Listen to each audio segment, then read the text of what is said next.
Glórias a Deus, nós estamos concluindo hoje um tema importante que tivemos estudando esses dias, chamado Confirmação Soberana, hoje a parte 12, e nós vamos iniciar em Gênesis capítulo 3, versículo 15, que diz: porém inimizade entre ti e a mulher, entre a tua descendência e o seu descendente, este te ferirá a cabeça e tu lhe ferirás o calcanhar. É interessante como o Senhor vem a Adão caído, Deus santo, cheio de amor e misericórdia. Deus se envolve voluntariamente. Deus vem e faz promessas ao homem caído em pecado. Deus podia simplesmente dizer: agora eu vou ficar na minha santidade aqui, você fez a tua escolha de separar-se de mim. Mas o amor de Deus vem e se envolve voluntariamente e faz promessas que da semente da mulher viria um homem que pisaria na cabeça dessa serpente, que fez essa separação entre Deus e Adão. Na verdade, incentivou, porque a escolha foi de Adão. Deus não precisava, mas Ele voluntariamente escolhe se envolver, colocar-se como ajudador para trazer uma solução para essa situação.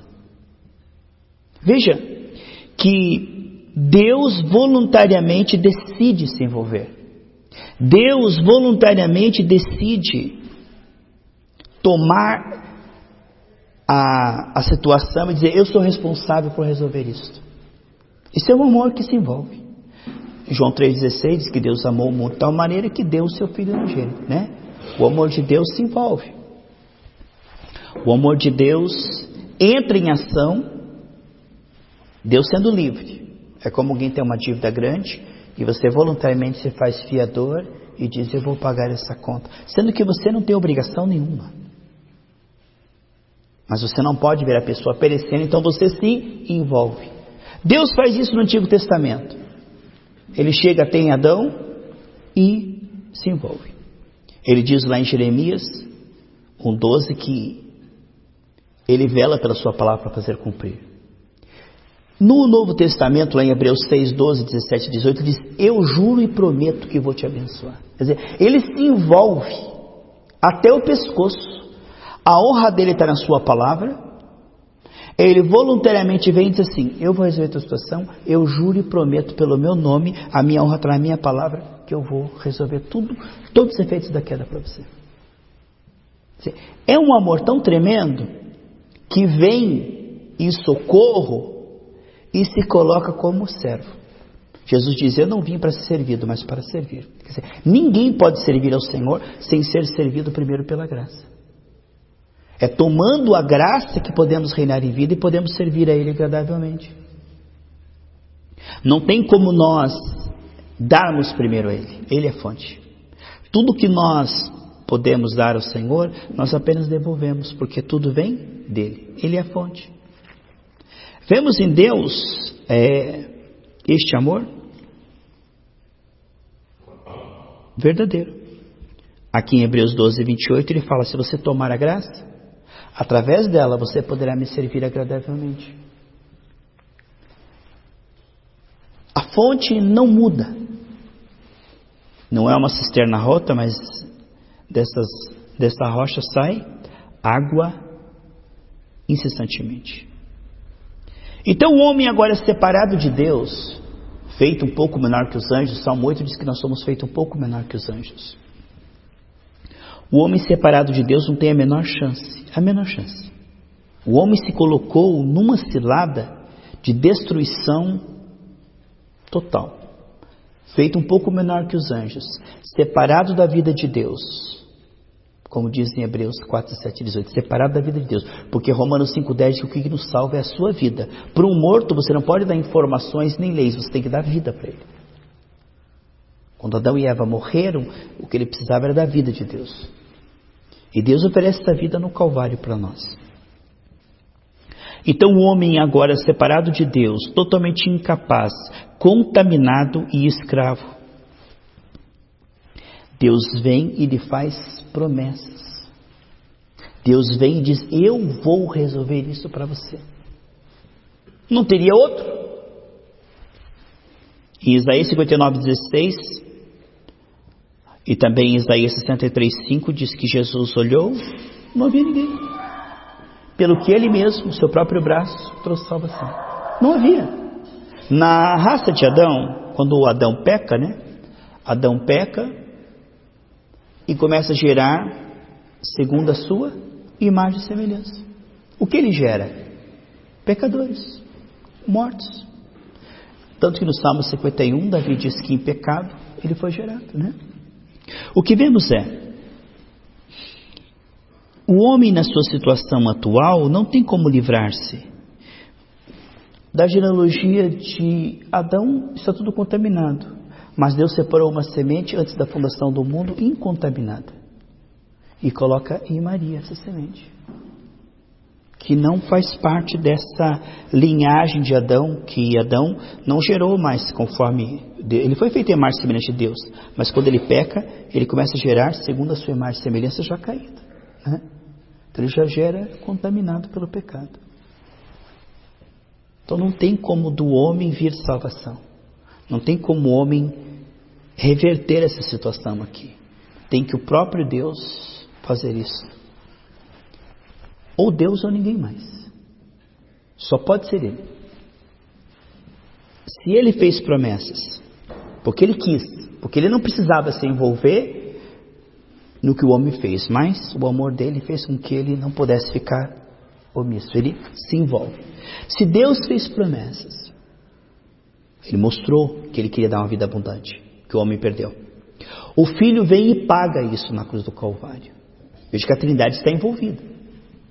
O Filho paga, porque o homem sendo contaminado, ele está morto. Ele precisa receber vida, não é? Como é que vai fazer? O homem está contaminado. Deus quer dar uma vida abundante. Jesus paga com o seu sangue.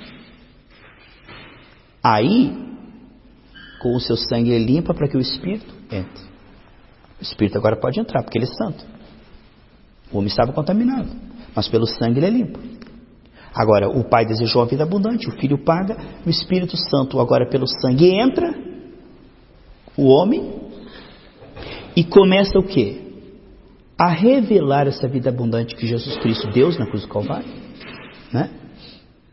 O Espírito Santo começa a revelar as características dessa vida abundante. Lá em 1 Coríntios capítulo 2, versículo 10 ao 12, diz que o Espírito Santo nos revela a mente de Deus. Quem pode compreender o que Deus pensa? Desde a queda o homem tem medo de Deus. Imagina o pior, Quando houve a queda, o que aconteceu? Conflitos do homem consigo mesmo. O homem com as pessoas e o homem com Deus. Então havia um conflito total pela morte. O homem agora interpreta Deus de uma forma totalmente errada. Como é que o homem vai agora saber que Deus está disposto a perdoar, a salvar? Que nos deu uma vida abundante gratuitamente em Cristo Jesus? Só se Ele mesmo entrar dentro de nós e explicar essas coisas. Então o Espírito Santo, Ele é como intérprete da graça, Ele entra dentro de nós. E começa a revelar o que ganhamos gratuitamente. Começa a nos limpar e nos motivar, gerando em nós o querer efetuar, nos levando a crer e a agir essa fé, manifestar esta fé em atos proféticos. Ele então agora destrava o homem. Ele vivifica o homem, anima o homem, limpa o homem e coloca o homem em ação naquilo que ele perdeu. Então, algo muito bem feito. Algo perfeito, irmãos. O que nós vemos é que o Filho paga, Ele viabiliza para que o Espírito Santo entre, porque o homem estava contaminado, incrédulo, cego, morto. Não havia no homem condição de voltar, a menos que Deus entrasse dentro dele e o ajudasse a voltar. Para que o homem voltasse, foi necessário a Trindade se envolver. O Pai olhar desde o céu o homem caído, fazer promessas. O Filho pagar para que isso seja agora quitado, os pecados. E o Espírito Santo entrar e mostrar para o homem como ele pode agora receber essa nova vida e manifestar essa nova vida. A Bíblia mostra que o Espírito Santo, né, vem para abrir os olhos. Em 2 Coríntios 4,4 diz que o Deus desse século cegou o entendimento dos incrédulos. Então o trabalho do diabo é nos cegar. E o trabalho do Espírito Santo é nos fazer ver. Enxergar, porque aquilo que você enxerga você crê. Aquilo que você enxerga você recebe e manifesta. Você não pode crer naquilo que você não vê. Foi porque Abraão andou com o Senhor que ele creu. Foi porque Moisés, em Hebreus 11, viu aquele que era invisível, que conseguiu largar o palácio do pecado e obedecer o Senhor no deserto. O sofrimento se torna alegria quando estou sofrendo por aquele que me ama. Por isso que a Bíblia diz, não faça para o teu irmão. Tudo que você fizer, faça como o Senhor. Porque você faz para o teu irmão, você espera retorno. Você fica chateado, magoado, porque ele não corresponde. Então quem faz para o homem vive chateado, magoado, emburrado, vive com crises. Por quê? Porque o ser humano é falho. Mas quando você faz para o Senhor, já não importa o que as pessoas dizem, pensam, dá em troco, não dá, ama, não ama, despreza, você não está fazendo para ninguém, você está fazendo para o Senhor. Então, como o Senhor te supre, você pode fazer e receber o mal, fazer e receber o mal, e ficar feliz. Por quê? Porque você não depende do carinho, do amor das pessoas. Por isso que diz que Jesus era a raiz de uma terra seca. E quando ele teve sede, deram vinagre e fel. Ele que só fez o bem, só amou, e que na cruz abençoou, só recebeu o quê? Desprezo, mal, ódio. E ele achou isso muito natural. Por quê? Porque ninguém pode dar o que não tem recebido. Se eu trato a Gisele bem e ela não corresponde, é porque ela não está pronta. É porque ela precisa ainda continuar recebendo amor. Por quê? Porque apesar de ela ser uma cristã e estar na igreja, ela não conseguiu, porque quando o homem desperta o fruto do Espírito Santo, ele infalivelmente consegue. Isso aí é uma coisa tão natural. O amor é uma coisa natural quando a pessoa chega naquele nível. Se ela não chegou naquele nível, mas está 30 anos na igreja, não importa, pode ser 60 na igreja. Existem pessoas que estão tão precárias no fruto do Espírito Santo, que pode passar 50 anos na igreja, 80 anos na igreja, que não conseguirão responder. E não cabe a nós, porque são servos do Senhor, não nós. Se não consegue amar, a minha parte é amar os meus inimigos. Não dizer aos meus inimigos, me ame, como é que é, não vai me amar? Não tem, isso não tem versículo que respalda. Não há versículo na Bíblia que nós possamos exigir das pessoas amor, carinho, consideração. Não existe. O que existe na palavra do Senhor é, você tem a obrigação em Cristo, por amor, é claro, né? De amar os seus inimigos e continuar sendo odiado e desprezado. Agora, isto não pode ser feito na carne. Porque não tem lógica, isso é absurdo, isso é loucura. E aquela sarça, ela se arderia e logo se consumiria. Se não fosse o fogo incendiado pelo Senhor. Não há no ser humano essa condição de viver este propósito divino na sua condição humana. Isso é um milagre da graça. Você recebe, percebe, é sarado por este amor e aí você consegue dar. Então, só conseguimos amar o Senhor porque Ele nos amou primeiro. Então, a percepção do amor de Deus é o único alimento. Deus chega para Daniel, com 81 anos, no capítulo 9, e diz para ele, você é um homem muito amado. Aí chega no capítulo 10, 3 anos depois, que ele tem uns 84 anos, e diz, você é um homem muito amado. Ele está incentivando o único profeta numa nação inteira. Ele chega para João na ilha de Patmos e diz palavras consoladoras de um homem que ficou a vida toda velhinho recebendo revelação. Ele chega para Jeremias, capítulo 31:3, onde Jeremias está sendo perseguido, desprezado, ameaçado de morte só porque está falando a verdade, não é amado, nem a nação inteira o odeia, a nação inteira o chama de falso profeta, a nação inteira o despreza, e o Senhor vem até ele. Jeremias 31:3 diz assim, sim, todas as respostas que você me perguntou, porque você está, como é que pode ser, eu te amo e olha o que está acontecendo, sim, ele diz, Jeremias 31:3, eu te amo com amor eterno. Então, são pessoas que, quando você entende isso, Davi era segundo o coração de Deus, certo? Mas ele foi desprezado pelos seus pais, pelos seus irmãos, pelo seu sogro, pela sua esposa, pelo seu vizinho, pelo seu funcionário, por quase todas as pessoas. Mas ele era um homem segundo o coração de Deus. Isso não o abateu. No Salmo 80, depois de ele ficar alguns meses desobedecendo o Senhor, depois de ir para a terra onde Deus não mandou ele se esconder, lá no meio dos filisteus, e agir como um covarde, e agir como uma pessoa errada, Ele escreve o Salmo 80 e diz assim: o Senhor me livrou de lá, porque o Senhor tinha prazer em mim. Deus o conquistou e o tirou da desobediência. Como é que Deus tirou a desobediência? A Bíblia diz em Romanos 2,4 que é o amor de Deus que nos leva ao arrependimento, né? Então não há uma segunda maneira, porque a ira do homem não opera a justiça de Deus. Quando usamos o método coercivo, podemos estar certos nos nossos argumentos, mas estamos errados no nosso método. Se eu quiser ajudar a Gisele no espírito, não há outra maneira. Se eu quiser usar a ira para mostrar a minha razão, neste momento eu estou usando o método satânico, estou contaminado. E os meus argumentos já não servem. Porque mesmo que os meus argumentos estão certos, a minha motivação está podre. Porque eu estou defendendo o meu ego, a minha carne, o meu direito, e defendendo o fato de que eu tenho o direito de ser amado. E nós não temos o direito de ser amado. A Bíblia não nos dá esse direito. A Bíblia não nos promete. Nós muitas vezes nos frustramos porque esperamos coisas que Deus não prometeu. Ele disse assim que existe um aspecto redentor da morte de Cristo na cruz do Calvário, um aspecto redentor, onde Ele morre pelos nossos pecados, pelas enfermidades, pelos efeitos do pecado. Existe um aspecto redentor na cruz de Cristo, mas existe um aspecto de exemplo, onde Ele morre e diz assim: eu fui perseguido, você será perseguido. Eu fui maltratado, você será maltratado. Eu passei pela cruz e fui... todo mundo falou mal de mim, você aprenda comigo a sofrer, ser perseguido, ser maltratado. Né? Então nós vemos no aspecto redentivo da cruz e também no aspecto de exemplo. O que vemos então é que Deus voluntariamente decide se envolver. A Bíblia diz em Mateus 9,36 que Jesus vem para a nação mais religiosa, a sua nação, e encontra eles aflitos e exaustos. Olha o que a religião produz. Olha o que Marta consegue com a sua boa vontade de servir ao Senhor. Ela vai ficar mal-humorada e vai ficar cansada. Não é verdade? Isto mostra que está tentando no esforço da carne. A Bíblia diz em Efésios 4, versículos 17 e 18, separados da vida de Deus. Então nós não temos a menor chance. Como é que Jesus encontra o povo? Em Mateus 6,30 ele diz assim: não ande ansioso como estão tratando você, não ande ansioso pelo que você vai comprar, pagar, vender. Amém, irmãos?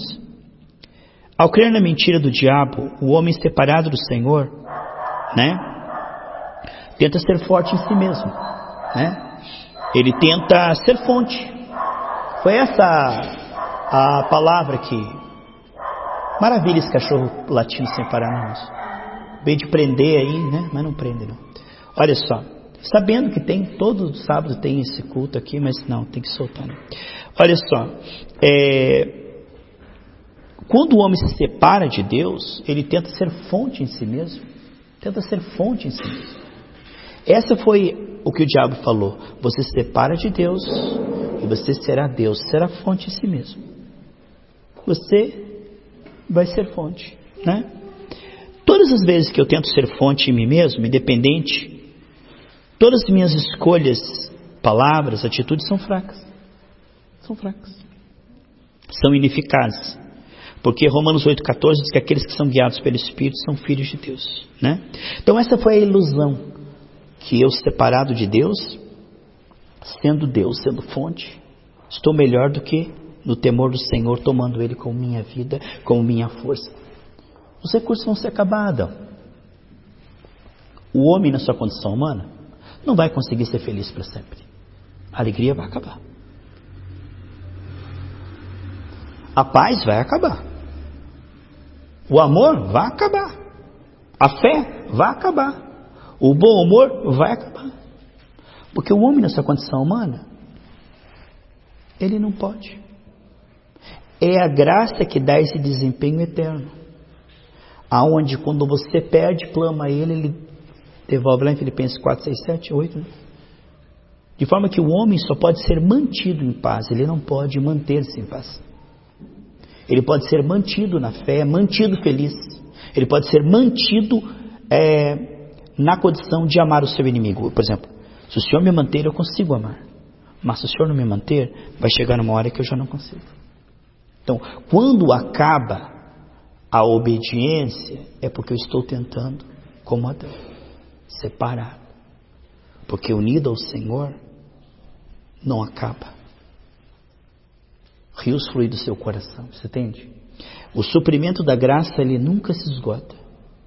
Se houver o temor humilde para receber, lá em Provérbios, aquele que teme ao Senhor constantemente será suprido e mal algum o surpreenderá, né? Quer dizer, não haverá tarefa ou demanda que supere o desempenho da graça. Porque Deus não é pego desprevenido, muitas vezes nós somos. Mas o que acontece? Eu vou maltratar a Rosa quinta-feira à noite. Deus sabe disso. E se a Rosa não temor do Senhor, o Senhor dará graça para que ela passe por isso sem dar mau testemunho diante de principados e potestades. Deus a suprirá e a honrará. Mas se ela disser, não aguento mais, é porque foi cortada a fonte, porque nunca nós perecemos por falta de recurso, mas por falta de receber recurso. Toda a nossa fraqueza humana, onde podia aparecer o Espírito, apareceu a carne, é porque nós não recebemos o recurso disponibilizado. Porque o Senhor não nos coloca num deserto sem os recursos. O que você precisa está disponibilizado. Porque se você não tiver aquilo, como é você ter aquele desempenho se nós dependemos totalmente do Senhor, né? Ele diz, sem mim nada podeis fazer, João 15:5.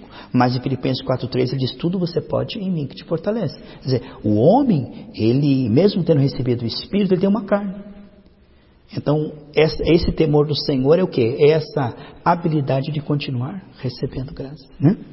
O que vemos então, que separados da vida de Deus, diz Efésios 4:7-18, não andeis como os ímpios, que andam separados da vida de Deus, né? Pela dureza do seu coração. Então, quando algo acontece, nós podemos endurecer o coração ou podemos clamar ao Senhor, né? A tendência natural da queda diante de uma injustiça, eu endureço meu coração e defendo o meu ego. Ao invés de, Senhor, o que a pessoa fez está errado, isso é ela contigo, Deus, o Senhor vai tratar com ela, né? Eu errei com a Rosa. O normal é o quê? A Rosa endurecer o coração. Quer dizer, o que Carlinhos fez não está correto. Só que nesse momento que ela está me julgando, ela não está entendendo que aquele sentimento que ela está sentindo é que é o problema dela, não é o que eu fiz. O que eu fiz é meu problema com Deus. O que eu fiz eu vou pagar, se eu não me arrepender. Mas eu maltratei você. Então o teu problema agora é esse sentimento aí. Ou você supera esse sentimento aí, se enche de paz, alegria, amor e ora por mim, ou você está contaminado e você tem um problema junto comigo agora, você e eu temos um problema com Deus. Mas geralmente nós endurecemos o coração, porque o diabo faz isso. Eu estou preocupado por causa das contas, não é por causa da minha incredulidade. Eu estou com raiva de você pelo que você fez, não porque eu não tomei o amor de Deus para amar os meus inimigos. Eu caí em tentação porque a carne é fraca, não é porque eu não tomei a graça e renunciei a isso. Quer dizer, nós sempre estamos endurecendo o coração, teimando com o Senhor e usando o que o diabo fez como desculpa para o que nós fizemos. Não foi assim? A Eva disse, foi a serpente? Ou seja, o que o diabo fez causou o que eu fiz. Não é o que eu fiz porque eu fiz, é porque o diabo fez. O diabo fez e por isso eu fiz. O diabo fez e por isso eu sou mal. O diabo fez e por isso que eu estou preocupado. O diabo fez e por isso que eu estou chateado. Quer dizer, o diabo fez e fez bem feito porque ele me pegou. Provérbios capítulo 6, versículo 2. Provérbios 6, versículo 2. A palavra do Senhor diz assim: está enredado com o que diz os teus lábios, está preso com as palavras da sua boca. Desde a queda não sabemos falar. Não sabemos. Por isso que devemos temer ao Senhor, porque o Senhor dá graça aos humildes. Nós usamos as palavras contra nós mesmos desde a queda. Saul se suicidou com a sua espada. Quem é que causa 99% dos nossos problemas? O capeta, a macumba, o vizinho, o irmão. Nossas palavras. O que falamos no momento de crise nos contamina. Jesus diz, não é o que vem de fora, é o que você fala que contamina. O que falamos, o que o povo falou no deserto, e ele dizia, eu estou falando isso por causa do deserto. Eu estou falando isso por causa dos gigantes. Eu estou falando isso por causa de Moisés. O que o povo falava no deserto foi o que o fez morrer no deserto. 1 Coríntios capítulo 10. O que você fala no momento de crise é que te promove ou que te detona. É claro que o sangue de Jesus nos purifica todo pecado. Não estou falando aqui do passado. Irmão, não tem nada... Isso aqui que eu estou pregando, meu irmão, que você que está ouvindo isso aqui, não tem nada a ver com o que aconteceu ontem, antes de ontem, semana passada. Não tem nada a ver com o seu passado. Isso aqui são armas de guerra daqui para frente. Porque não adianta você chorar o leite derramado. Não adianta você querer botar na máquina do tempo e consertar o que você falou semana passada. Tem que cair em si, eu posso mudar hoje, agora, o começo do resto da minha vida. Se eu estou indo por aqui, arrependimento é, Provérbios capítulo 12, versículo 18. Alguém cuja tagarelice é como pontas de espada, mas a língua dos sábios é saúde, é medicina, é remédio. O que vemos é que, além de usarmos a espada contra nós mesmos, nós desde a queda usamos a espada contra pessoas. Não imaginamos o quanto as palavras podem ferir e destruir e machucar. Isto é pecado. Não é fraqueza, isso é pecado. Toda a palavra que não transmite graça, ela transmite desgraça. Paulo, escrevendo em Efésios, no capítulo 4, versículo 29, ele diz: nenhuma palavra má saia da sua boca, senão aquela que vai edificar e transmitir graça àqueles que ouvirem. Efésios capítulo 4, versículo 29, fala de transmitir graça. Você pega a tua palavra, enche ela de graça e joga no teu irmão. Mas se você pegar a tua palavra, seus argumentos estão corretos, mistura ela na ira e joga no teu irmão, você contaminou a palavra. Porque a palavra misturada com fé, ela é bênção, pastor. A palavra misturada com graça, ela é bênção. Mas a palavra misturada com ira, ela é maldição. Porque você pega a palavra, pronto, acabou de estragar a palavra. Porque a ira do homem não opera a justiça de Deus, certo? Em Isaías 54, 2 diz: não retenha, não impeças, transborde para a esquerda e para a direita. Os rios de Deus querem fluir constantemente. Em Jeremias 32, 40, o Senhor diz: eu farei com vocês uma aliança. Ontem o Robert falou sobre isso, que eu estava vindo para cá, fazendo essa anotação aqui no ônibus, né? E Jeremias 32, 40 diz: eu farei com eles uma aliança, em que o tempo todo, sem parar, eu estarei abençoando eles. Então, quanto a Deus, o tempo todo Ele quer curar, libertar, consolar. Esse é o trabalho do Senhor. O Espírito do Senhor Deus me ungiu, certo? Está lá, Isaías 60, 61. Então, o objetivo do Espírito Santo não é gerar feridas, mas sarar feridas. Não é destruir, mas edificar. Não é derrubar, mas é levantar. Então, há uma característica de Deus e do diabo. Deus está edificando vidas, o diabo está derrubando vidas. Deus está consolando pessoas, o diabo está irritando pessoas. Deus está falando com amor, o diabo está falando com ira, com contenda. Quer dizer, isto é, não podemos ser o braço de Satanás, precisamos ser do Senhor. Precisamos compreender que nossas palavras liberam o Espírito. Não é o conteúdo das palavras, é o Espírito da palavra. Você sabe que o Espírito da palavra é mais importante que o conteúdo da palavra. Não estou dizendo que o conteúdo não é importante, estou falando de heresia. Porque o conteúdo é importante, porque senão vira heresia. Mas estou dizendo, o conteúdo da palavra não é mais importante do que o Espírito da palavra. O Espírito que te move a dizer algo não é a misericórdia, é o capeta, é o Satanás, o lazarento, o tinhoso, o chifrudo. Toda palavra que não vem de Deus vem do capeta, né? O que precisamos ver é que os rios do Senhor querem fluir. O Salmo 18, 34 diz: o Senhor adestra em minhas mãos e me faz ser forte nessa batalha. Irmão, eu estou fraco, eu estou desanimado, aí não aguento mais. Isso é coisa de gente caída, de gente que está com o capeta no pelo. Porque o Senhor nos faz fortes e bem animados. Tem de bom? Não adianta ficar falando: o deserto está quente. Tem ânimo, senão você vai perder, porque você perdeu aqui dentro, né? O que vemos é os Salmos 18, 17, diz: livrou-me do inimigo que era mais forte do que eu. Então, constantemente o Senhor tem cura, provisão, sabedoria, dons, unção, salvação. Este é o trabalho do Senhor. Jesus diz: eu trabalho porque o meu Pai trabalha. Amém, amados? O Senhor tem obras nessa terra. E precisamos nos unir o quê? ao fluir do Espírito. Você conecta ao fluir do Espírito. O que o Senhor quer fazer hoje? O que o diabo quer fazer hoje? Precisamos entrar no rio de Deus. Sermos cooperadores de Deus. Se o Senhor quer salvar, curar, consolar, libertar, vamos ser isso aí. Cooperadores de Deus. Em Deuteronômio 33, 27 diz assim: e o Senhor destrói o inimigo após você, e diz, vai lá e destrói. O que vemos eu vou quebrar as cadeias do diabo através da espada do Espírito, porque o Senhor Jesus na cruz quebrou. E tudo que Jesus na cruz quebrou, eu posso quebrar. Por que eu posso destruir? Porque Jesus já destruiu. E Jesus já destruiu, cabe a mim o que agora? Ligar na terra e destruir. Não posso concordar, certo? É muito importante isso. A Bíblia mostra, irmãos, em Isaías 54:15, levantará ataques contra ti, mas não vem de mim, diz o Senhor. É muito importante compreender que Deus é por nós, não contra nós. Se no momento que fomos atacados atribuirmos isso a Deus, não tem mais jeito. Sabe, essas cadeias não vêm do Senhor, vêm do capeta. Esses impedimentos não vêm do Senhor, vêm do capeta.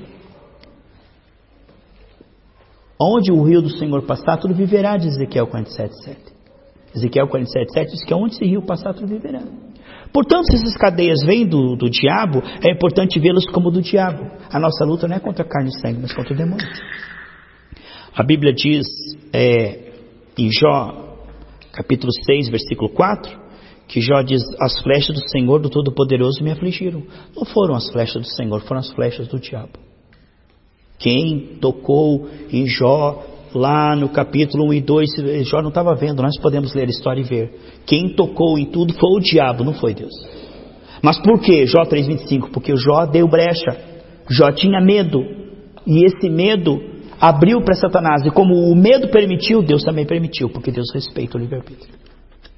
Jó era reto, mas Jó não era perfeito. Tanto que no capítulo final dizia, eu te conhecia, te ouvi falar, tinha medo, mas agora meus olhos te veem, eu tenho fé. O relacionamento de Jó foi aperfeiçoado. Deus tira o bem até do mal.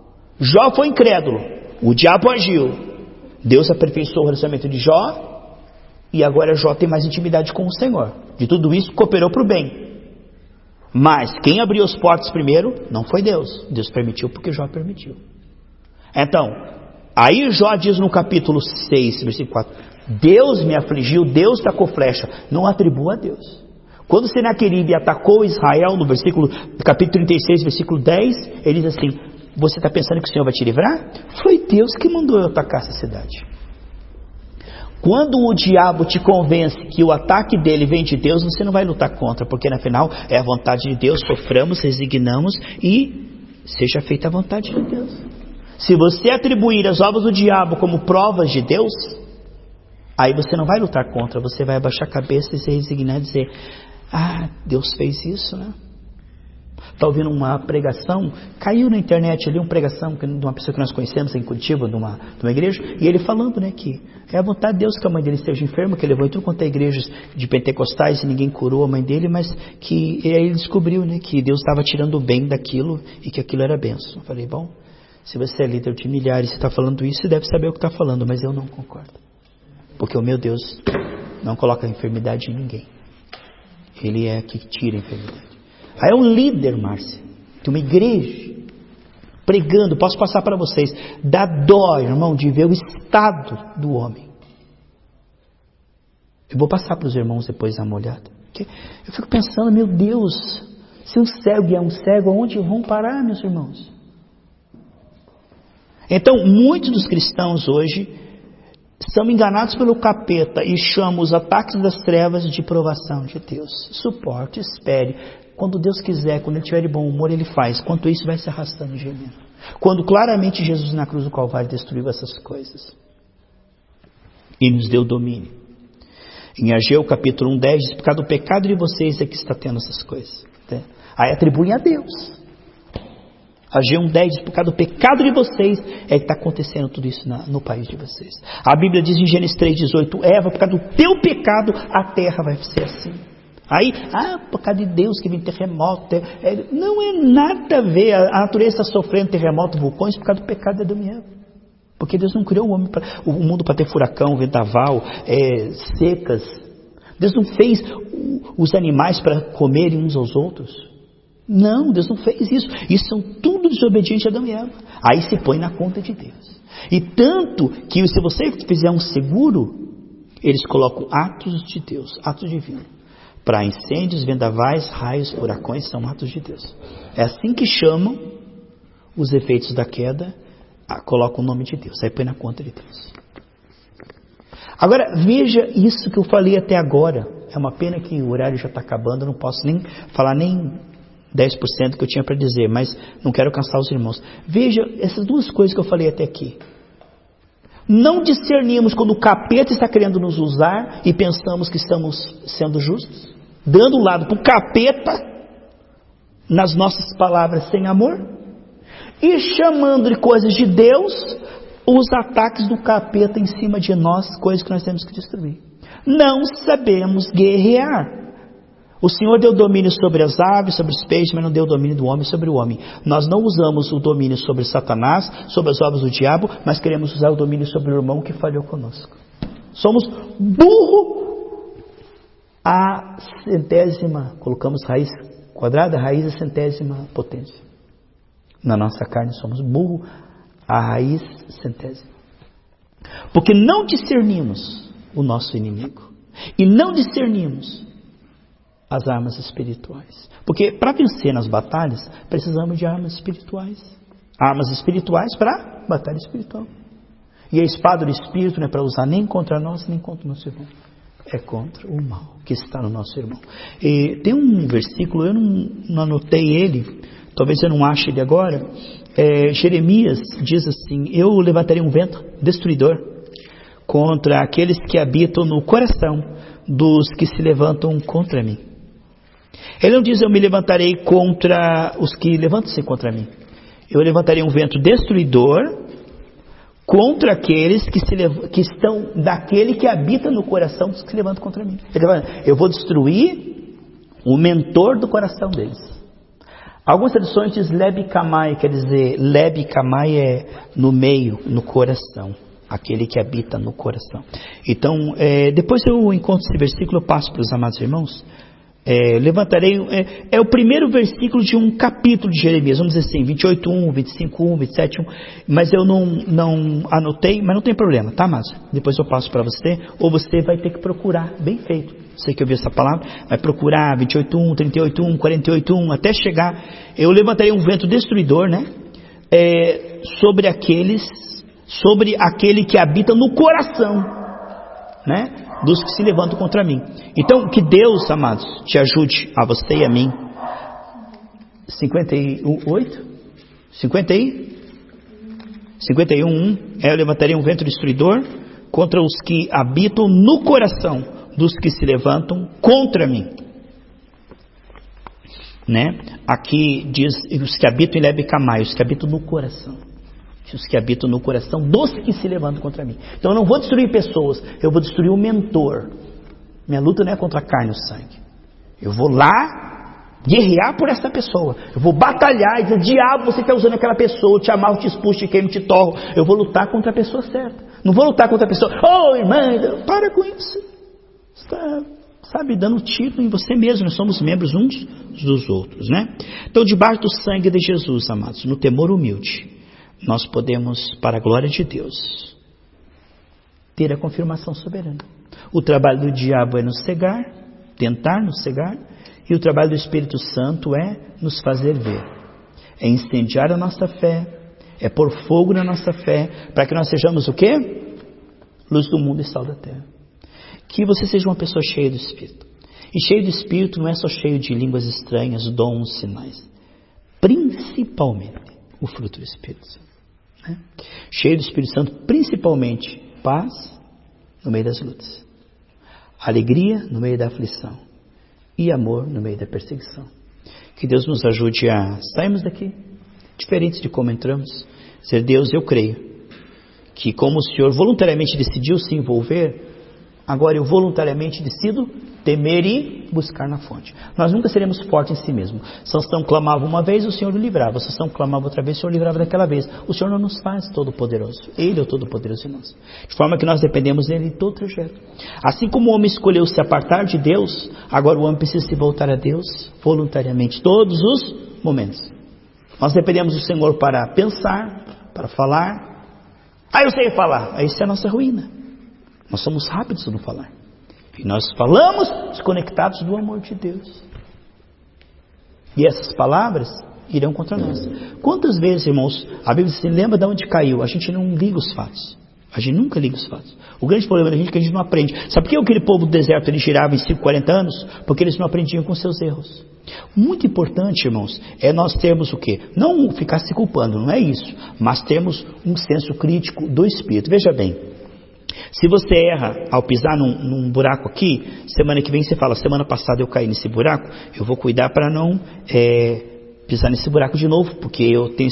Mas nós temos a tendência de sermos cíclicos no ponto cego. Por exemplo, eu falo algo contra a Rosa, caiu de cama, mas eu não ligo uma coisa com a outra. Aí eu falo mal da Gisele, eu caio de cama. Aí eu falo mal da irmã, mas eu nunca consigo ligar a minha saúde com a minha língua. Não tem nada a ver. Foi o vento, foi a garoa, foi uma água gelada que eu tomei na geladeira. Eu nunca faço essa conexão de que o que eu estou falando está me prejudicando, o que eu estou falando está me prejudicando, o que eu estou falando está me prejudicando. Mas sempre tenho razão. Eu nunca aprendo com os meus erros. O pior mal do ser humano não é ele errar, ele nunca entender aonde ele está errando. Peça para o Senhor, sonda, Senhor, e me mostra. Porque nós muitas vezes, irmãos, estamos sofrendo. Desnecessariamente Jesus morreu para que tenhamos uma vida abundante, amém, amados? Nós estamos sofrendo por quê? Porque não conseguimos discernir, irmãos, aonde é o foco, aonde o inimigo está tendo a brecha e oportunidade. E se fechamos aquilo, pronto, o inimigo não terá oportunidade na nossa vida. Que Deus te abençoe, amados, bastantão em tudo, e que possamos vigiar em nome de Jesus.